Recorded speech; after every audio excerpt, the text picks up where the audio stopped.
right, welcome to Unraveling the Unexplained. My name is Kat, and I am a longtime astral traveler and spirit consultant.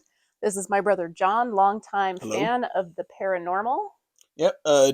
Due to my sister's long experience with the strange and unusual, I thought it would be fun to look up videos of the strange and unusual and get her take on them. So here we are. So we are going to react to some video of the paranormal. I don't know what he's got for me, but let's see what it is. This week on Bedtime Stories, we visit one of the most high-profile alien abduction stories ever to have been made public.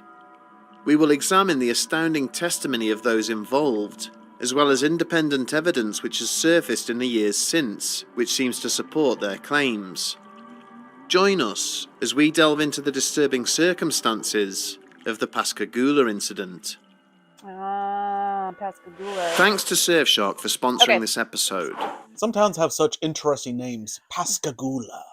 That's a fabulous name. Sounds like some kind of Italian noodle. I will be honest and fair with everybody, as I am familiar with the Pascagoula incident. It is a fairly famous alien abduction incident that got national coverage, and so yeah, I think anybody who's a fan of alien stories, the Pascagoula incident is pretty well known. So we're gonna skip.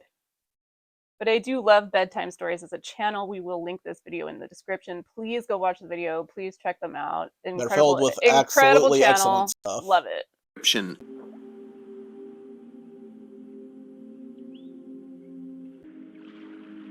The peaceful and unassuming community of Pascagoula lies on Mississippi's southern coast, where the Magnolia State meets the shores of the Gulf of Mexico. For the most part, Pascagoula has maintained a somewhat quiet and run-of-the-mill outward appearance, attracting very little in the way of any scrutiny or controversy. However, all that would change during the winter of 1973, when a media sensation erupted following a bizarre story related by two local factory workers. As the sun dipped below the horizon on the evening of October the 11th, 1973, a subtle shift in the air had given the smallest of hints as to what lay ahead. The skies above were cloudless, with nothing more than a light breeze to accompany a low-hanging full moon, which bathed otherwise dark and ominous spaces in an iridescent glow. And it was this combination of factors which, in the opinion of co-workers Charles Hickson and Calvin Parker, made the perfect conditions for an impromptu session of night fishing. When the pair had finished work at around 5 p.m. that evening, they had immediately collected their fishing gear and headed straight for their favourite spot. The site in question was a small secluded pier, situated within the confines of an old abandoned shipyard, positioned further down the west bank of the river. They had only been fishing for about half an hour when they suddenly became aware of a pulsing blue light, which seemed to be reflecting off a patch of water located further upstream. But to their utter surprise, they caught sight of a bizarre-looking aircraft, cruising slowly downriver towards them.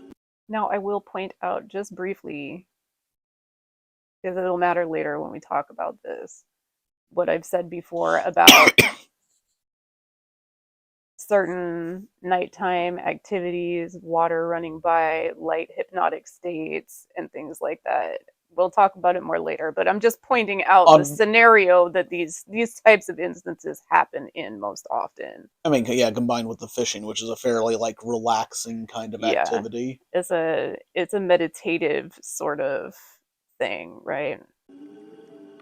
Calvin Parker would later describe this object as being oval-shaped, approximately 30 feet wide by 8 feet high, with two bright blue flashing lights visible on either side of it.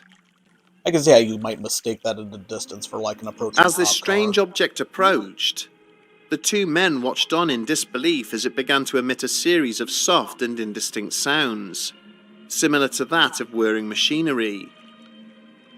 It was at this time that Hickson and Parker suddenly realized that they were both completely paralyzed, discovering that they were unable to even turn to look at one another or comment upon what they were observing.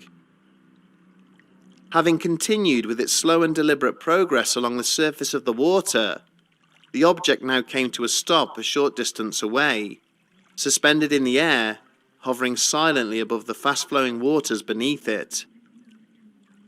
A small hatch then opened along one side, out of which three bizarre-looking entities then emerged, who appeared to somehow float in mid-air alongside their vessel.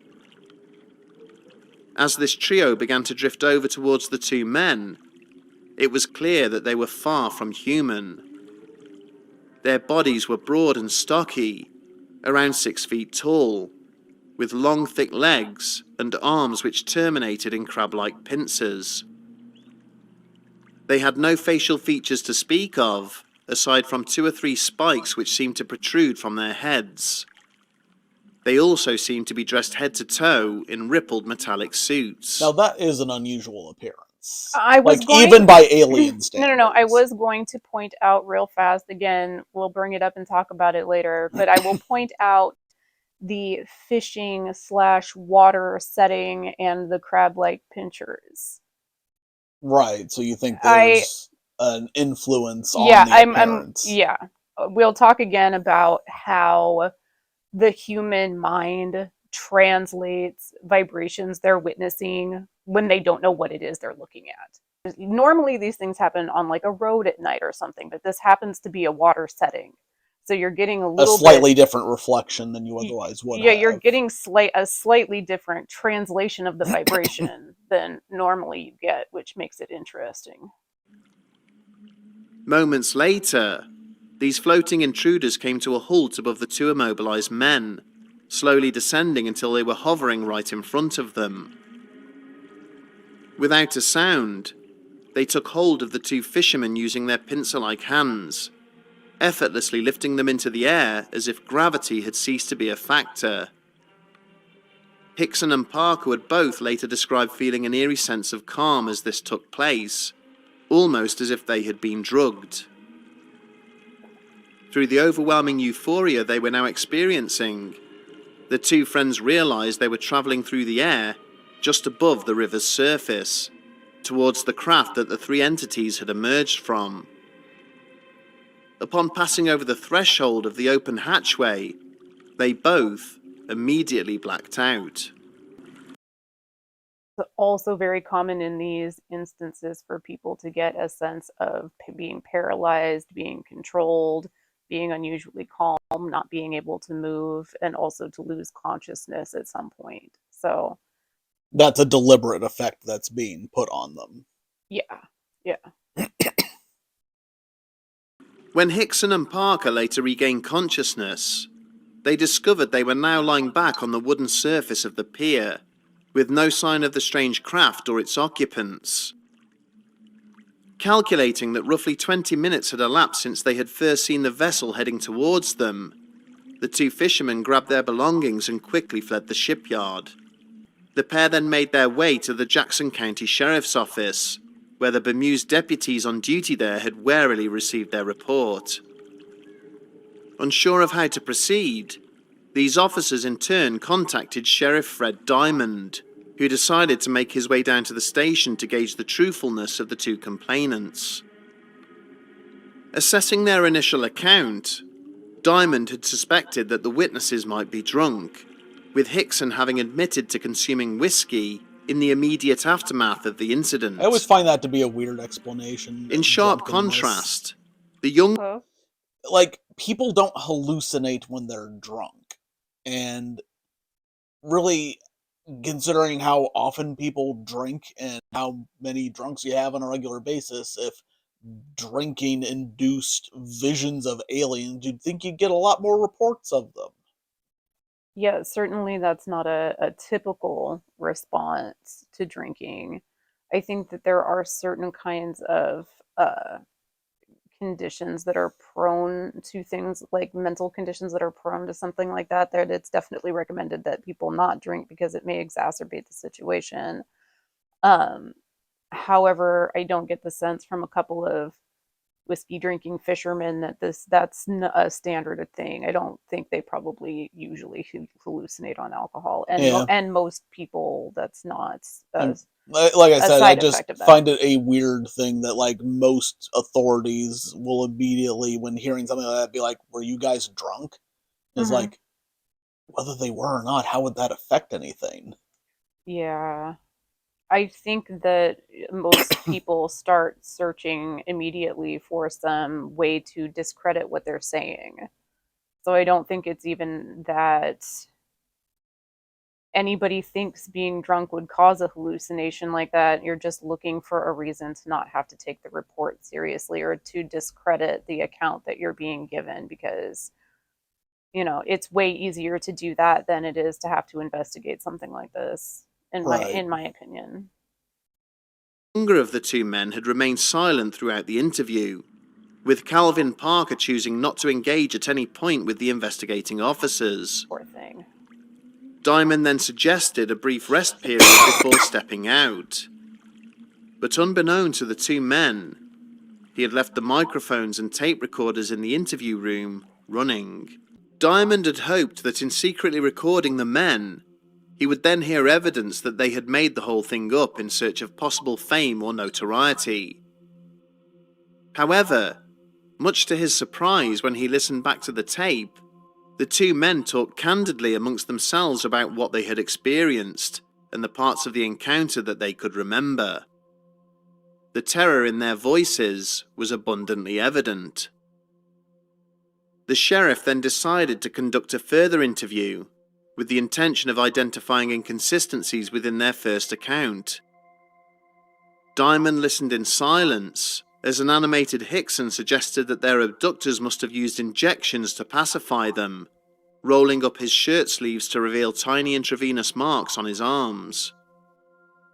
He described his captors as lacking eyes or ears, possessing only slits where their mouths should have been, and stated that their movement seemed almost inorganic, rather more robotic in nature. He further related how he and Parker had been strapped to examination tables, with some form of scanning device being used to analyze them, before they were then released. Once this second interview had been completed, Diamond had quietly surveyed the two men sitting before him, being at a loss as to how to proceed with the matter. Eventually, after some thought, he had informed the two complainants that there was little he could do for them in terms of any formal police investigation. He added that whilst he had no official means of preventing them from going public with their story, he did not believe it would be in their best interests. But it was advice that would go unheeded, with Hickson providing multiple interviews to national newspapers and television stations during the following weeks. Both men would also go on to give numerous public talks and publish books about the incident. These actions would inadvertently elevate their little-known city to a place of extraterrestrial infamy. The wider phenomenon of alleged alien abduction is something of a polarizing subject, with the accounts of those involved often doing little to assuage the sense of stigma that surrounds it. For those who do not believe in extraterrestrial life, any minor point of contradiction or confusion within such a testimony immediately discredits it. Skeptics often make the rather arrogant assumption that aliens would follow the same logic as human beings or think in the same way, and question why they would carry out a specific action which would otherwise make little sense to us. Conversely, for those who do embrace the idea of the existence of extraterrestrial life, anything that can be found to support the statements of abductees is taken as evidence that the event must have taken place. This is to say that there is a high degree of assumption and naivety on both sides of the argument. The Pascagoula incident. I just want to say really fast that whether you believe people or not, this is important to me. It's important, I think, to anybody who experiences something like this, is Yeah. whether you think it's real or not. I think it feels very real to the people that went through it. And so I feel personally that it's respectful, at least, to respect what people went through. It can be traumatic and scary. Obviously, these guys were very afraid, you know what I mean, and confused and upset.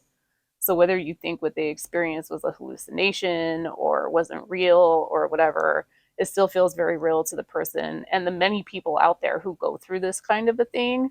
So it's respectful to at least treat the story with respect and treat it like it's real, at least for the people's sake who went through it, because the trauma and the fear from it is obviously very real. Do you know what I Just mean? treat them as people and Right. with a sense Yeah, of dignity. exactly. It's upsetting to me when people get nasty and rude with people who've been through a traumatic situation. It's one thing to be skeptical, it's another thing to be disrespectful of somebody's experience. The incident is no exception to this age-old standoff, and is perhaps the most polarizing of these alleged encounters, in no small part due to the very different way in which the two abductees reacted to what they said had transpired. The integrity of the two witnesses aside, in the half-century since the event, additional evidence has come to light which seems to support the notion that the abduction did indeed take place. Official records show that there were over 50 separate calls to the Pascagoula police switchboard that same evening, all reporting strange lights seen in the skies over the city. Several independent witnesses also came forward, with their testimonies appearing to mirror and support that of the two abductees. These include a married couple named Maria and Jerry Blair, who on the evening in question were sitting inside their vehicle in a restaurant car park on the other side of the river. They observed a mysterious blue light which was floating just above the surface of the water, moving back and forth in an almost rudimentary holding pattern for about 20 minutes. They ultimately lost sight of it, but Maria then recalled catching sight of what looked like a person watching her from within the flow of the river itself. When she then moved closer, having been confused by this figure's apparently unnatural appearance, it quickly disappeared under the water. On the same evening, two other couples had come to a halt in their car on a road near to the shipyard as they had waited for the traffic signals to change colour. One of the quartet, Judy Branning, suddenly became aware of a flying object with a blue light on the front, quickly approaching them from behind. As this craft moved closer, she realised it looked like nothing she had ever seen before, being saucer-shaped and lacking any wings or apparent means of propulsion. When it passed directly over the top of their car, the vehicle's radio had suddenly increased in volume and begun to randomly cycle through multiple radio stations. This bizarre interruption then ceased once the object had passed out of sight, leaving all four witnesses utterly confused as to what had taken place. I think it's fairly Irrespective of the credibility strong or lack corroboration that all these different witnesses didn't just report lights, but blue lights, potentially without actually knowing that there were other witnesses making these reports. Yeah, and it's common in some of these cases that, like, there's multiple people within the vicinity that all witnessed the same sort of thing. Like I said, especially people who were out driving or who were, you know what I mean? It's not unusual for there to be like multiple people who saw something in the sky, especially with the lights in the sky. thereof of Charles Hickson and Calvin Parker, no information has ever come to light that definitively undermines their testimonies. On the contrary, subsequent evidence and witness statements seem to support their allegations. It is possible that they were the victims of some elaborate prank, carried out by an unknown individual or group who have managed to keep their identity unknown. That'd be a hell of a prank. That's one hell of a prank. That's floating claws, and that's an impressive prank. Yeah, and like, what would be the motivation for a prank on that scale? What year was this? 73. Yeah. That's pretty... Yeah, I doubt that. The memories experienced by the two men may have potentially been distorted to some extent by the alcohol they had consumed at the time, or a shared sense of trauma that has developed since the event. Regardless, it seems apparent that both men completely believed the disturbing sequence of events they described, a fact that should not be taken lightly by those who invest any time in examining their stories, be they believers in the existence of extraterrestrial life or not.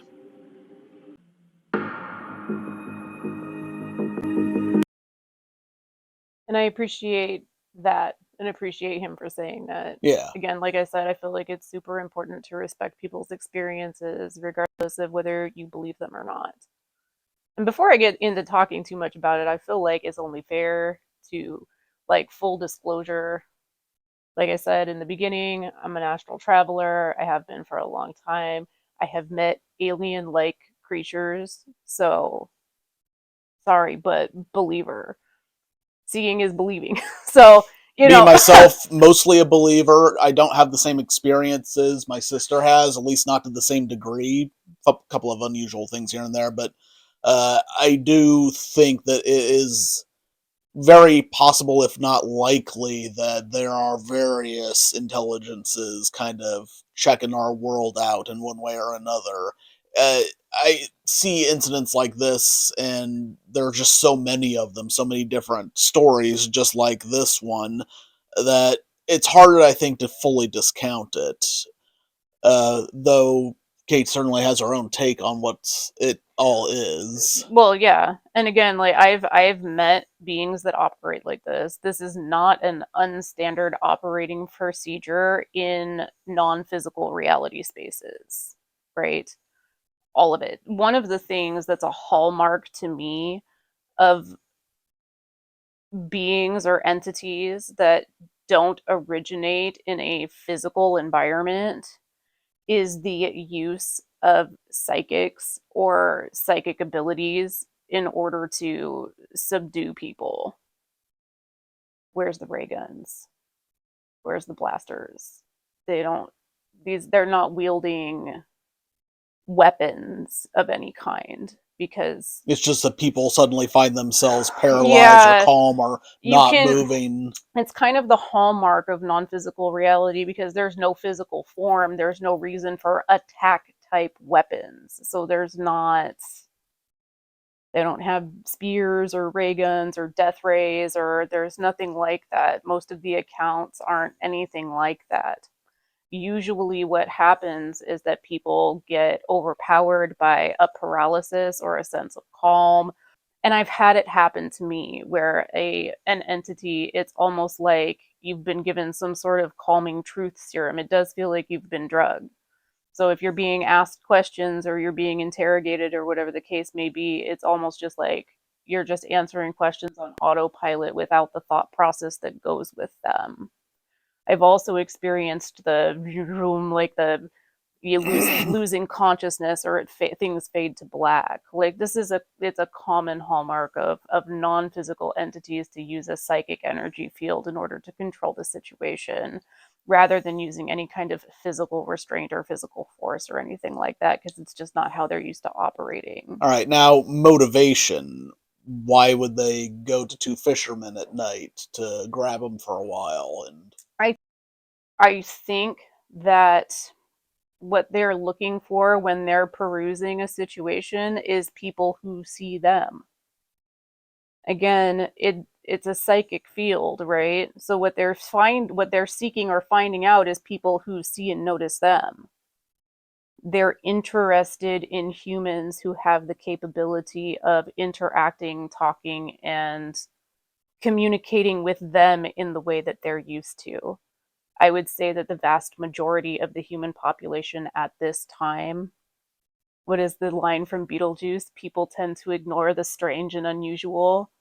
Like, I think the vast majority of people go, oh, blue light, weird, and just keep driving, or people aren't willing to engage with it energetically. So I think that most often situation is drawn to people who are open-minded enough and in a light hypnotic state. Like, these guys were probably pretty meditative, sitting there chilling on the dock, watching the doing their water go fishing, by at sharing a night. drink or Yeah, whatever. exactly. So if the mind and the psychic field is open enough and receptive enough to see it, witness it, and engage with it, those are the types of personalities that they're looking for to check out and interact with, the type that can And actually see that them. interaction, like, what are they getting out of it? Just a better understanding of us? This is, again, theoretical, but the sense that I get from it is because operating from outside our linear timeline, right? So I think over periods of time, it's been various types of investigation into how this thing works, how our bodies work, how physical reality is constructed. How are we as consciousness utilizing this physical reality, this 3D reality? How do we have bodies? How do these bodies, how are they so integrated with us? In my personal speculation, I think what the entities want is to be able to interact and play in 3D reality in a more tangible way. Usually they're kind of half here, half not, sort of floating, sort of they're a lot more intangible when they present themselves. I don't think they're able to hold an actual physical form for very long in this dimension, so But to they want speak. to. Yeah, this is a fascinating, again, people don't realize that the physical reality is a fascinating and miraculous thing. It's certainly not standard issue, and for entities that are come from a non-physical environment, fascinating and interesting. It's just like when I do videos and I talk about how to astral project, how to get out of your body, how to experience non-physical realities. People find that interesting and fascinating because we're normally 3D people. The notion of being able to interact with non-physical realities is fascinating and interesting. Do you know what I mean? Yeah. And similarly, is an explorative way of a different way of experiencing. I don't know what the overall objective is from what I don't think we're dealing with all the same type of, I don't mean to like freak people out, but I don't think it's all the same species that we're dealing with. Yeah, that actually tracks the Yeah, I do. idea that because all of these encounters, even though some of them have similar hallmarks to them, Mm-hmm. there's also some that are very different in Yeah. terms of their nature. So it makes sense that you kind of have a series of different types of entities kind of observing, playing Yeah. around, experimenting, doing their thing, and they all got slightly different ways of doing it. Yeah, I would. The sense that I get is that it's not all the same species or not all the same type of entity that we're dealing with these alien encounters. So, and I love that the Pascagoula incident is interesting. Like I said, it's interesting to me that what they translated of what they saw had claws. Do you know what I mean? They happen Weird to little be spikes coming out of the head. right. They happen to be on the water and stuff when it happened. There's a lot of people don't realize how much of what you're witnessing, even off of what you're looking at in day to day reality, is just your mind making pictures out of what's reflecting off of the light. Our reality is constructed really in our minds. What we see and interact with is we're constructing the picture of it in our heads, right?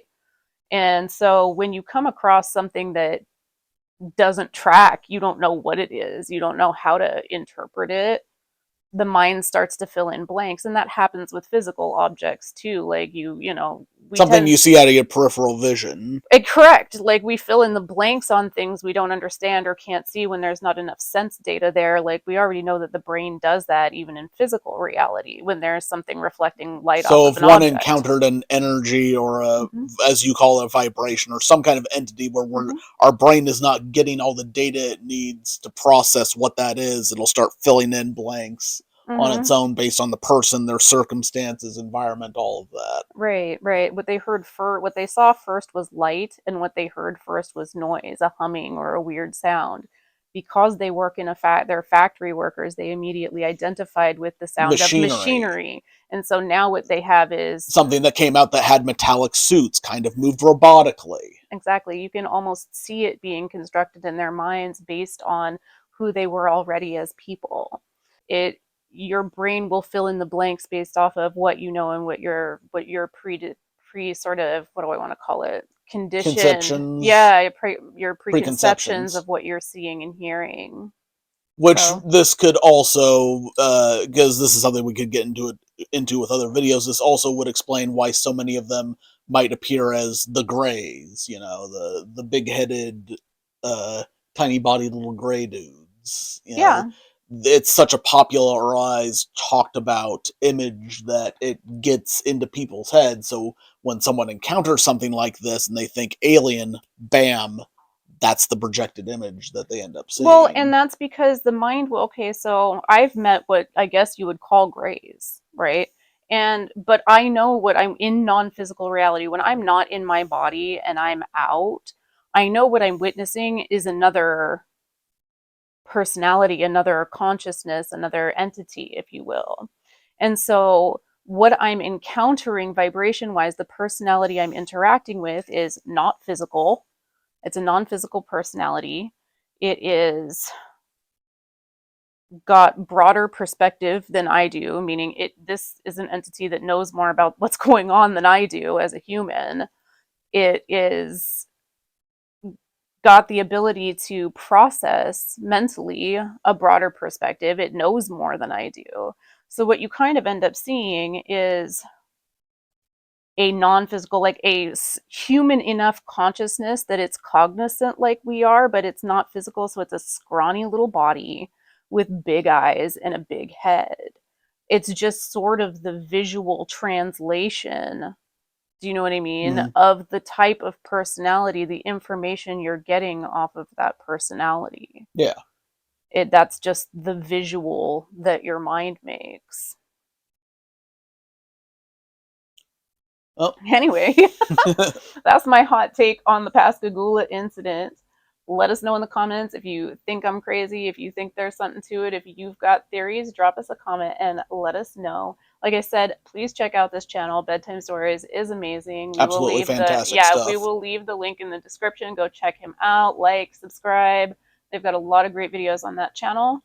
And if you want to send us an email that has a strange and unusual incident that you have personally experienced, you can send that to us at unravelmyexperience@gmail.com. We would love to hear from you, and we would love to be able to start featuring some of your guys' stories on the channel at some point. Indeed. You folks all have a good evening. See you later.